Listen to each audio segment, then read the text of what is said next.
안녕하세요. 취업 컨설턴트 최지연입니다. 공공기관 취업에 관심이 많으시죠?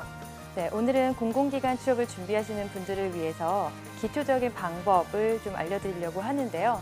총 2강에 걸쳐서 준비했는데요. 오늘 첫 번째 시간은 기관을 분석하는 방법입니다. 네, 지금 함께 하세요.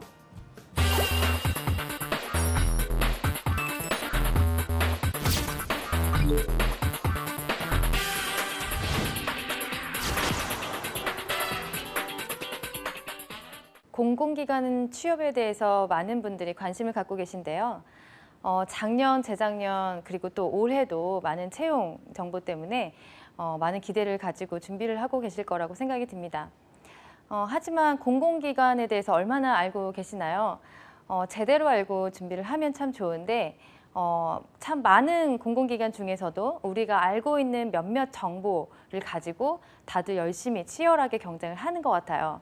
자, 오늘 제가 알려드리는 것은 정보 검색하는 방법, 그리고 기관을 분석하는 방법, 이렇게 좀 알려드릴 건데요.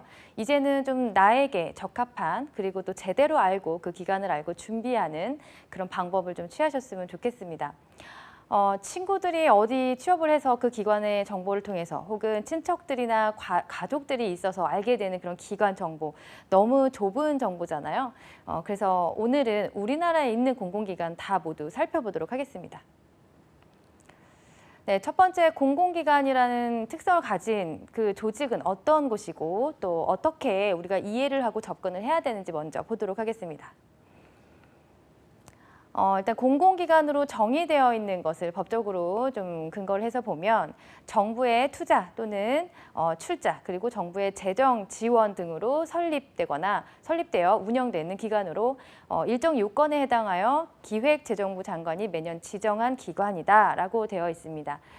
저기서 보시면 재정부 장관이 매년 지정한다고 되어 있잖아요. 저게 힌트인데 공공기관은 항상 똑같지가 않아요. 그래서 매년 그 개수가 달라지고 있어요. 그래서 매년 그 어떤 일정 요건에 해당되는 평가, 심사를 받아서 여기가 공공기관으로 지정이 될 자격이 있다라고 하면 그때 이제 자격이 되는 거예요. 그래서 매년 그 공공기관의 개수는 달라지고 있으니까 좀 기관에 대해서 관심을 가지고 취업을 하시는 분들이라면 이걸 매년 체크를 할 필요가 있어요. 공공기관은 우리가 모두 우리가 쉽게 말해서 공기업이다 이렇게 막 얘기를 하는데 공기업은 공공기관의 분류에 한 분류로 속하는 것 뿐이거든요. 그래서 좀 크게 공공기관은 어떻게 분류하는지도 좀 볼게요.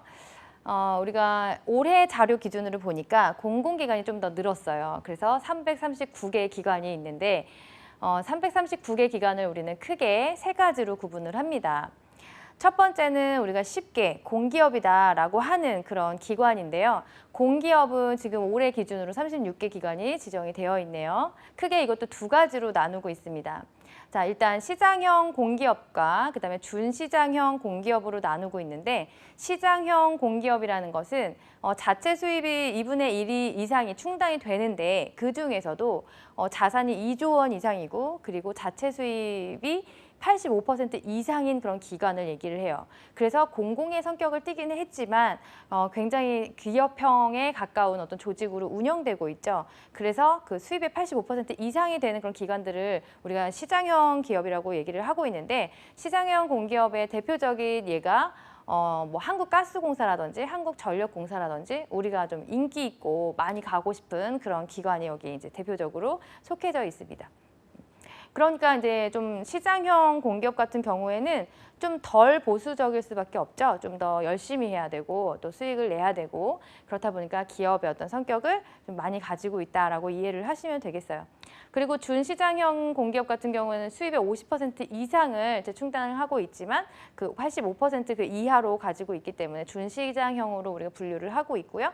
한국철도공사라든지 마사회라든지 우리도 잘 알고 있는, 익히 들어서 알고 있는 그런 기관이 여기 시장형 기업으로 시장형 공기업으로 분류가 되고 있습니다.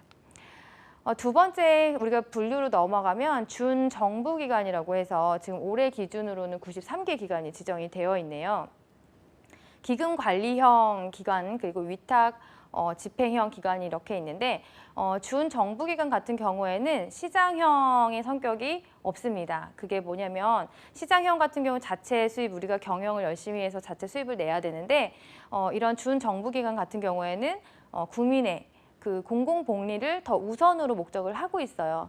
그래서 돈을 벌지 않고 자체적으로 돈을 벌기보다는 어떤 나라에서 돈을 받아서 위탁을 받거나 어떤 지원을 받아서 그 기금을 잘 운영을 하는 그런 사업을 하고 있습니다. 그렇다 보니까 여기에서는 조금 더 어떤 정해진 제도나 어떤 그런 체제 이런 걸 잘 수능하고 잘 적응하고 또 가이드라인을 잘 지켜서 좀 공정하고 객관적으로 일 처리를 하는 그런 사람들을 훨씬 더 많이 요구를 하겠죠. 그래서 뭔가 변하고 유연성이 있다기보다는 좀 더 공정하고 객관적이고 그리고 또 정해진 어떤 그런 작업 방식이나 조직 방식에 조금 잘 수능을 하는 그런 인재들을 좀 많이 선호를 하고 있습니다. 여기에서 기금관리형의 어떤 예를 본다면 잘 알고 있는 국민연금공단이나 신용보증기금 같은 어떤 기관들이 대표적인 예가 될 수 있겠죠. 그래서 어떤 그 금액을 잘 우리가 관리하고 잘 이제 지원을 해주거나 혜택을 주거나 그런 기관들이 대부분 여기에 다 속해져 있어요. 그리고 우리가 이제 다 학교를 다니셨으니까 아마 좀 익숙한 것 같은데 위탁 집행형 같은 경우에는 한국장학재단이라든지 뭐 도로교통공단이라든지 대표적인 기관들이 있습니다. 그리고 나머지 한 개의 분류가 있는데 이 분류는 우리가 그냥 기타 공공기관이라고 분류를 하고 있어요. 기타 공공기관은 좀 많아요. 210개로 지금 이제 지정이 되어 있는데 여기에서 지금 예를 보시면 아시겠지만 뭐 에너지경제연구원이라든지 한국직업능력개발원, 뭐 서울대학교 병원, 뭐 예술의 전당, 뭐 한국산업은행 이런 것처럼 뭔가 공공의 성격을 가지고 있어요. 그런데 이런 기관들의 특성상 공기업으로 분류되기가 어렵고 또 준정부기관처럼 뭐 기금 위탁형이라고 보기가 어려운 그런 공공의 성격을 띠긴 띄었지만 앞에 말한 어떤 시장성이나 어떤 준정부기관의 그런 기관이 아닌 모든 기관들을 우리는 기타 공공기관으로 분류를 하고 있어요. 그러면 이런 공공기관들을 어떻게 분석을 하면 좋을지 한번 알아볼게요. 사실 일반 기업들을 분석하는 것보다는 이런 공공기관을 분석하는 것이 굉장히 쉬워요. 왜냐하면 이 공공기관들 같은 경우는 정보를 다 투명하게 공개를 하게 되어 있기 때문에 뭐 좀 규모에 따라서 기업들은 오픈을 하고 아니면 오픈하지 않고 그런 어떤 선택적인 상황도 놓여질 수 있는데 이런 공공기관 같은 경우에는 절대적으로 그런 자유가 없다는 거예요. 그래서 더 분석을 하시기가 쉬워지실 텐데요. 일단 경영공시 제도라는 게 있어요. 경영공시 제도에 의해서 공공기관은 모든 것을 이제 오픈하게 되어 있는데 경영공시라는 것이 공공기관의 어떤 경영의 투명성, 그다음에 국민의 어떤 감시 기능을 강화하기 위해서 최근 5년간의 주요 경영 성과를 공시한다. 그래서 작년 기준으로 뭐 보는 것도 중요하지만 이게 점점 사업을 잘 하고 있는 건지를 좀 보기 위해서는 저 최근 5년간 데이터의 흐름을 보는 것도 되게 중요해요. 그래서 이제 그걸 좀 참고하시면 보면 되는데 여기에서 공시를 하고 있는 항목은 우리가 뭐 매년 결산을 할 때 정기적으로 해야 되는 어떤 정기 공시 항목이 또 분류가 되어 있고 그 다음에 어떤 변동 사항이 생길 때마다 수시로 그때 일이 발생할 때마다 해야 되는 그런 수시 항목들이 있어요. 그래서 공시하는 항목은 총 41개 항목이에요. 그래서 41개 항목을 뭐 다 보면 좋겠지만 뭐 그중에서 내가 좀 관심 있는 항목 위주로 이렇게 추려서 보는 거예요. 여기에서 이제 정기 공시 항목에 해당되는 거는 뭐냐면 매년 그 대차대조표라든지 아니면 복리후생비 같은 일정 기간 동안에 주기적으로 공시해야 되는 것. 그래서 요거는 뭐 수시로 하기보다는 뭔가 매년 이렇게 뭔가 주기적으로 정기적으로 이렇게 해야 되는 거고요. 월마다 해야 되는 올려야 되는 공시해야 되는 월이 딱 정해져 있어요. 그래서 여러분들이 이제 거기 가시면 최근 자료를 볼 때 그 이제 분기별로 월이 정해져 있는데 그 달에 가장 최근 자료가 작년 것인지 아니면 올해 것인지 그걸 확인해서 보시면 되는 거예요. 왜냐면 매년 이걸 공시해야 되는 월이 기준이 좀 다르기 때문에 매월 올리는 건 아니거든요. 그래서 1년 단위로 그 기준을 좀 확인하시면 되겠습니다. 그다음에 이제 수시 공시 같은 경우에는 뭐 채용 정보 같은 경우에 뭐 1년에 한두 번 이렇게 할 수도 있지만 뭐 수시 채용이 있을 경우도 있고 그래서 채용 정보라든지 뭐 입찰 정보라든지 그 밖에 또 이제 개별적으로 어떤 사유가 있을 때에는 수시로 이제 그 기간에 딱 특정 기간에 구애받지 않고 올리도록 되어 있어요. 그래서 이런 정기 공시 항목과 수시 공시 항목을 우리가 한 번에 다 볼 수 있거든요. 일단 이제 우리가 기업이 그런 기관이 공공기관이 이런 걸 공시를 해야 되는 어떤 시기는 1분기, 2분기, 3분기, 4분기로 나눠져 가지고 이걸 올려야 되는데 41개 항목이 넘어요. 이거 분기별로 다 그걸 추리면. 왜냐면 뭐 매번 변동이 돼가지고 올려야 될 게 있고 또 아니면 1년에 한 번만 올려야 될 게 있고 그래서 그 만약에 제가 알려드린 사이트를 가서 분석을 하시게 되시면 또 이렇게 다 세어보다 보면 41개가 넘는데요 하실 수도 있어요. 근데 그 41개는 어떤 중복되는 걸 다 제외하고 41개를 제가 말씀을 드리는 거예요. 그래서 예를 들면 뭐 1분기 같은 경우에는 뭐 일반 현황이라든지 임직원 수라든지 주요 사업이라든지 뭐 이런 기타 이런 것들을 뭐 얘기를 한다면 또 2분기 때에는 뭐 신규 채용 현황이라든지 아니면 계약 정보라든지 그 기관만이 가지고 있는 어떤 또 정보를 2분기 때 또 내야 되고요. 또 뭐 3분기 때는 뭐 노동조합 관련 현황이라든지 계약 정보라든지 뭐 기타 이런 정보들을 또 올리게 되어 있고요. 4분기 때 뭐 징계라든지 소송과 관련된 어떤 사건들이 있을 수 있어요. 근데 지금 제가 말씀드린 저거는 그냥 하나의 항목을 예시를 보여드린 거고 여기서 변동사항이 된다면 1, 2, 3, 4분기에 다 될 수도 있는 거고 그렇습니다. 그래서 우리가 그 기준 분기별로 어떤 항목을 공시를 해야 되는지를 사이트를 가서 그 기준을 좀 참고하시면 좋은데 그 사이트를 어디를 가냐면 저기 이제 알리오라는 사이트가 있어요. 알리오. 아마 공공기관을 좀 취업 준비하시는 분들은 이 알리오라는 이름에 되게 익숙해져 있을 건데 처음 준비하시는 분들은 이 알리오라는 이름과 친해질 필요가 있어요. 내가 관심 있는 어떤 기관 정보를 알려면 여기를 거치면은 그냥 한 번의 클릭으로 다 알 수가 있습니다. 그래서 그동안 우리가 이제 사기업 준비할 때는 그 기업마다 정보를 들어가서 뭐 다트나 상장이 됐으면 다트를 가고 아닌 경우에는 우리가 또 일일이 찾아야 되고 중소기업 뭐 현황 시스템이라든지 여러 가지 또 이제 루트를 통해서 알아보고 뭐 했었어야 돼요. 하지만 지금 이런 공공기관 같은 경우에는 우리가 어떤 기준이나 어떤 항목이나 이런 게 다 통일되어 있고 의무적으로 다 공시를 하고 해야 되기 때문에 여러 기관을 분석하는 것이 뭐 어렵지가 않아요. 그냥 클릭 한 번이면 쫙 볼 수가 있습니다. 그래서 일단 홈페이지 알리오에 들어가셔서 경영 공시라는 그 배너를 클릭을 하세요. 그 클릭을 하신 다음에 그 다음에 이제 뭐 항목별 공시를 누르시거나 아니면 기관별 공시를 누르시는데 항목별 공시를 누르시면 일단 이 항목별로 41개 항목이 있는데 그거를 이제 카테고리라이징 해가지고 그 카테고리별로 하위 개념이 다 들어가 있어요. 하위 항목들이 들어가 있어요. 그걸 한 번에 보실 수가 있고 기관별 공시를 하시게 되면 내가 관심 있는 기관만 딱 클릭해서 그것만 보실 수가 있고 또 그 기업의 특성상 분류별로 해서 보실 수가 있어요. 그래서 여기를 이제 좀 들어와 보시면 하나의 예시로 보면 이제 클릭을 하셨을 때 이런 화면을 보실 수가 있죠. 그래서 뭐 항목별로 이제 이렇게 선택을 하거나 아니면은 뭐 그 주간 어떤 부처로 이제 좀 하거나 이렇게 해서 검색할 수 있는 그런 옵션이 지금 위에 있고요.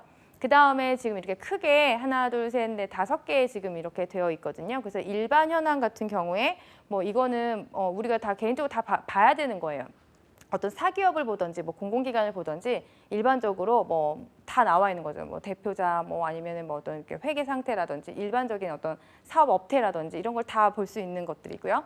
그 다음에 뭐 여기서 보시면 우리가 중요하게 봐야 될 게 뭐 이런 재무제표나 손익계산서나 이런 것들은 꼭 보셔야 되겠죠. 그래서 공공기관이라고 해서 이게 이제 존립의 어떤 이게 안전성이 있느냐 기관을 좀 잘 운영을 한 기관을 들어가는 게 좋겠죠. 그래서 좀 수익이 조금 많이 나거나 아니면 꼭 그 수익부 그 시장형 공공기관이 아니더라도 기관의 어떤 재무 건전성이 좀 좋은 그런 건강한 그런 재무 상태를 가진 어떤 기관을 좀 알아보고 가시는 게 좋겠죠. 왜냐하면 이런 기관들 같은 경우에 뭐 우리가 공공기관이라고 해서 계속 안전하지 않습니다. 그리고 매년 지정이 되는 경우도 있고 지정이 안 되는 경우도 있고요. 그 다음에 뭐 나중에 또 이게 어떤 사업의 특성상 통폐합이 될 수도 있는 상황이고 그 다음에 이런 수익 이 조직의 어떤 수익 성과에 따라서 우리가 연봉이라든지 어떤 성과급이라든지 어떤 고용 현황이라든지 이런 거에 다 영향을 받을 수가 있어요. 그래서 우리는 저런 부분도 좀 중요하게 봐야 돼요. 공공기관이라고 해서 우리가 안심을 하고 안전하겠지 이렇게만 생각하면 안 된다는 거죠. 그리고 뭐 나머지 또 정보들이 있죠. 그래서 여기서 궁금한 거 41가지가 쫙 나와 있는데 내가 좀 주의 깊게 봐야 될 거는 일반 사기업 준비할 때처럼 어떤 재무 상태라든지 일반 현황이라든지 그다음에 직원의 규모 같은 걸로도 이제 기관의 어떤 조직 규모를 좀 우리가 파악할 수 있죠. 그리고 사업 내용, 우리가 공공기관이긴 한데 어떤 사업을 하는지 제대로 알 필요가 있어요. 그래서 주요 사업, 뭐 어떤 사업을 하는지, 어떤 도시 쪽인지 아니면 뭐 여러 가지가 있을 거 아니에요. 그런 뭐 기금형인지 아니면 서비스, 문화예술 서비스인지 이런 것들을 다 이제 알아볼 수가 있기 때문에 여기에서 좀 관심 있는 기관들을 좀 보시면 좋겠어요. 시간이 많이 안 걸려요. 그냥 클릭해서 그냥 쫙 볼 수 있기 때문에 여러 기관을 준비하는 것도 문제가 없죠. 사실 뭐 여러 기관을 준비한다고 해서 뭐 자기소개서나 어떤 필기시험이나 이런 게 문제지 기업 분석하는 거는 정말 너무 쉽게 할 수가 있습니다. 자, 그러면 이제 제가 일반적으로 공공기관에 대해서 말씀을 드렸는데요. 공공기관 말고 우리 또 지방공기업에 대해서 많은 관심을 가지고 있잖아요. 그래서 지방공기업에 대해서도 제가 소개를 좀 드릴게요. 자, 지방공기업 같은 경우에는 우리가 이렇게 정의를 하고 있습니다. 또 법에 근거해서 지방자치단체가 주민의 복리 증진을 목적으로 직접 또는 간접으로 경영하는 사업 중 지방공기업법에 적용을 받는 사업을 우리가 지방공기업이라고 정의를 합니다. 우리가 일반 공공기관을 찾는 방법은 또 알려드렸는데 각 지방에 있는 공공기관, 공기업은 또 어떻게 알 수가 있는지 좀 알려드릴게요. 지방공기업 같은 경우에도 이게 계속 매년 동일한 어떤 그 기관이 있는 게 아니에요. 그러니까 조금씩 변동이 있습니다. 지방공기업 같은 경우에도 매년 그 성과평가를 받기 때문에 그 평가를 받아서 어떤 징계가 이루어질 수도 있고 아니면 공기업의 특성이 아니기 때문에 이제 해제가 되는 경우도 있고 그래요. 혹은 새로 다시 지정이 되는 그런 기관들도 있고 그래서 작년에 비해서는 또 이게 기관이 늘어났어요. 여기서도. 그래서 지금 올해 2019년 1월 기준으로 봤을 때는 405개의 기관이 지금 기업이 지정이 되어 있습니다. 그러니까 되게 많죠. 우리가 알고 있는 기업은 공공기관이나 공공기업은 뭐 몇 개 안 되잖아요. 익숙한 기업 이름 얘기를 하려면. 그런데 지금 지정된 현황은 전국에 지금 405개가 있다라는 것이고요. 좀 크게 두 가지로 나눌 건데 이것도 처음에 첫 번째로 분류를 하는 거는 이제 직접 경영. 그러니까 경영 방식에 의해서 지자체가 직접 경영을 하느냐 혹은 간접 경영을 하느냐인데 직접 경영을 하는 거는 이제 직영기업, 그래서 지금 올해 기준으로는 254개의 기관이 지금 지정이 되어 있습니다. 그래서 의무적으로 적용해야 되는 사업 같은 경우인데 의무적으로 적용해야 되는 사업 같은 경우에는 우리가 이제 직접 직영 운영을 하고 있기 때문에 직영으로 사업을 운영하고 있기 때문에 특별회계법이 적용이 돼서 별도로 일반 회계랑은 별도로 그 특별회계를 운영을 하게 되고요. 그러니까 독립적으로 이제 운영이 되는 거죠. 자, 그래서 이런 사업들은 어떤 것들로 지정이 되어 있냐면 개인이 할 수 없는 규모, 그 다음에 어떤 독점의 어떤 그런 위험이 있는 경우 그런 사업들을 이제 우리가 직접 경영을 하게 되는 거죠. 그러니까 국가에서 지자체가 직접 경영을 하는 거죠. 그래서 상수도라든지 아니면 공업 용수 수도 사업이라든지 뭐 자동차 운송 사업이라든지 뭐 지방도로 사업이라든지 뭐 하수도 사업 뭐 이런 거죠. 주택 사업, 토지 개발 사업 이런 것들은 우리가 개인이 할 수 없는 규모를 벗어나는 사업들이기 때문에 우리가 지자체에서 직접 운영을 하고 있다라는 이제 사업의 어떤 특성상 그렇다고 보실 수가 있고요.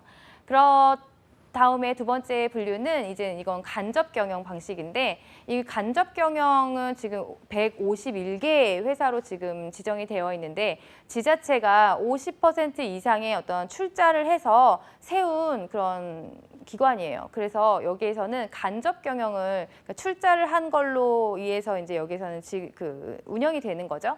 그래서 여기 간접 경영을 하는 어떤 공사나 공단에 들어가시면 어떤 공무원이나 이런 신분이 아니라 이제 민간인 신분으로 이제 일을 하실 수가 있는 거죠. 그래서 임의 적용 사업이다라고 되어 있고요. 뭐 주민의 복리를 증진하기 위해서, 그 다음에 기업의 어떤 지역의 경제를 활성화하기 위해서, 혹은 지역 개발을 촉진하기 위해서 뭐 체육시설이라든지 관광이라든지 이런 관련된 사업을 하는데, 단 여행이나 카지노 사업은 제외한다라고 되어 있어요.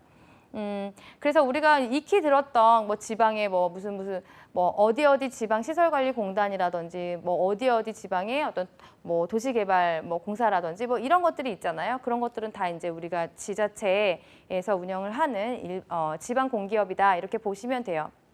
근데 여기에서 좀 주의해야 할 거는 공사나 공단으로 끝나는 어떤 이름은 어떤 뭐 간접 경영이다, 직접 경영이다 이렇게 딱 분류를 할 수는 없어요. 우리가 이제 보통 그 지방 공기업 같은 경우에는 공사나 공단으로 끝나는 이름이 있지만 뭐 그게 통일성을 가지고 어떤 특정 사업에만 붙는 이름이다, 혹은 경영 방식에 의해서 붙는 이름이다 이런 기준은 없거든요. 그래서 뭐 그거에 대해서 어떤 뭐 쉽게 외우기 위해서 이렇게 정하는 건 좋지만 그게 다 맞지 않다는 거예요. 그래서 일일이 확인을 해보셔야 돼요.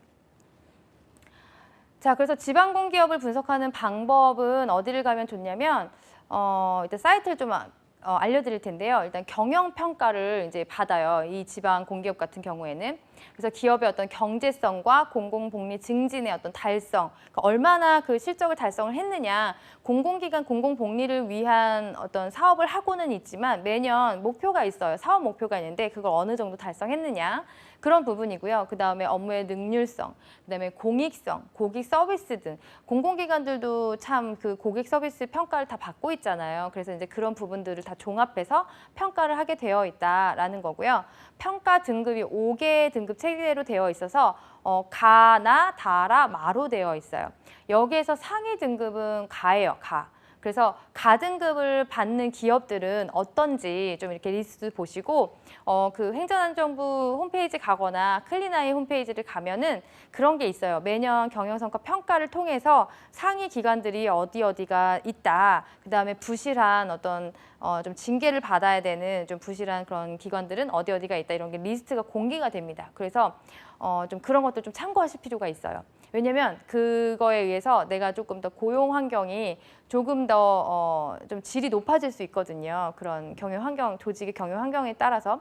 아무래도 뭔가 징계를 받거나 문제가 있는 기관이라면 우리가 좀 감시나 어떤 평가나 이런 것들을 계속 끊임없이 받아야 되고, 또 개선하기 위한 여러 가지 업무 노력들이 굉장히 많은데, 그에 반해서 좀 원체 좀 잘 되어 있는 기관이라든지 그런 데를 좀 들어가면 내가 좀 잘 되어 있는 곳에서 잘 일을 배울 수도 있고, 또 내가 특별히 많은 어떤 감시를 받지 않아도 좀 일을 잘 배우거나 또 수행하거나 그런 거에 좀 더 수월하니까 그런 부분들 좀 챙기셨으면 좋겠어요.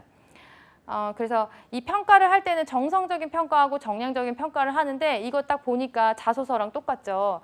우리도 이제 입사 지원을 할 때 이력서 정량적인 평가하고 그 다음에 자소서에 정성적인 평가를 하잖아요. 그래서 이 기관들도 마찬가지로 어떤 등급이나 점수나 이런 실적률로만 볼 수 없는 것들을 이제 뭐 인터뷰라든지 관철이라든지 여러 가지 어떤 문서 분석을 통해서 정성평가와 정량평가를 한다라는 거예요. 그래서 이걸 통해서 우리가 평가를 받게 되는데 매년 받게 되고, 경년으로 받을 수 있는 그런 특정한 어떤 사업을 제외하고는 다 매년 받게 되어 있어요.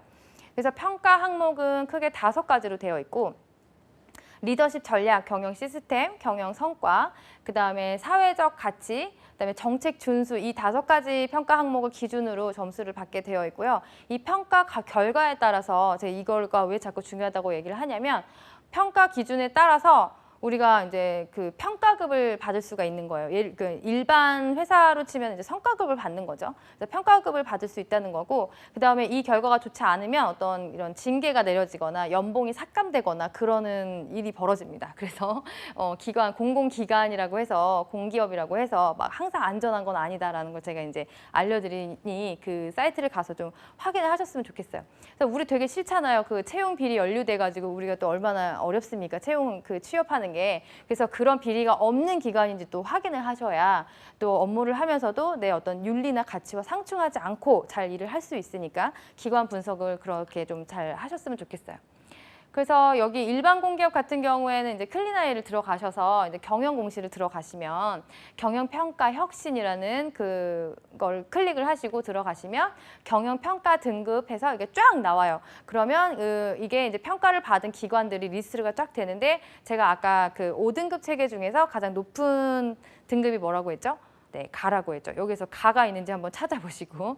네, 보통 나나 다까지는 보통의 평가를 받아요. 그리고 이제 마 같은 경우에는 최하위 등급이기 때문에 평가급이 전혀 없어요. 평가급이 전혀 없어요. 그러니까 이런 등급 같은 것도 보면서 어떻게 사업이 잘 운영되고 있나 이런 거를 좀 잘 확인을 하셨으면 좋겠습니다. 자, 그래서 제가 마지막으로 공공기관 정보를 좀 알려드릴게요. 제가 이렇게 알려드리는데 그러면 이런 정보들은 어디에서 볼 수가 있나요? 궁금하시죠? 네, 공공기관 처음에 제가 알려드린 정보는 기획재정부라든지 아니면은 뭐 내가 정말 관심 있는 회사가 딱 기관이 정해져 있다 그러면은 그냥 그 홈페이지를 가는 게 가장 빠른데 그렇지 않고 내가 좀 많이 리스트업을 해놓고 싶고 여러 기관을 보고 싶다 그러면 알리오 가서 경영 상태라든지 이런 것들도 좀 보시고 그 다음에 잡 알리오라는 데는 채용 정보가 떠요. 그래서 내가 공공기관의 채용을 좀 준비한다라고 한다면 뭐 일반 그런 취업 포털 사이트를 갈 것이 아니라 잡 올리오를 가셔서 그 수시로 체크를 하시길 바라고요. 그 다음에 일반 공기업에, 그러니까 지방 공기업에 내가 관심이 있다 그렇다면 행정안전부 홈페이지 또 즐겨찾기 해 놓으시고 뭔가 이슈가 올라오는 게 없는지 그 다음에 그 지방 공기업의 기관을 알면 홈페이지 가서 각각 이슈 검색하시고 그렇지 않고는 클린아이 가셔가지고 사업 어떤 종합적인 평가라든지 어떤 사업 내용을 하는지 그런 정보를 좀 검색을 하시고요. 그 다음에 뭐 클린아이 잡플러스 가셔서 일반 지방 공기업에서는 어떤 채용이 지금 이루어지나 이런 것들 수시로 체크를 하시면 돼요. 그리고 나서 내가 이제 좀 다른 어떤 국가직의 어떤 국가 지자체라든지 어떤 국가의 기관이라든지 소속해서 일을 하고 싶다 그러면 인사혁신처나 아니면 대한민국 공무원 내기라든지 나라일터라든지 이런 사이트를 가시면 여러분들 채용 정보라든지 어떤 그런 것들을 할 수가 있어요. 그리고 저기는 꼭 그 정규직 공무원만 뽑는 것이 아니라 기간제라든지 여러 가지 계약직이라든지 여러 형태의 수시 채용이 계속 올라오고 있기 때문에 내가 어떤 일반 회사가 아니라 공공기관에 속한 어떤 공익을 달성하는 실현할 수 있는 그런 일을 좀 하고 싶다라고 한다면 여기 있는 사이트들은 좀 자주자주 방문을 하셔가지고 취업 준비에 좀 쉽게 하셨으면 좋겠어요.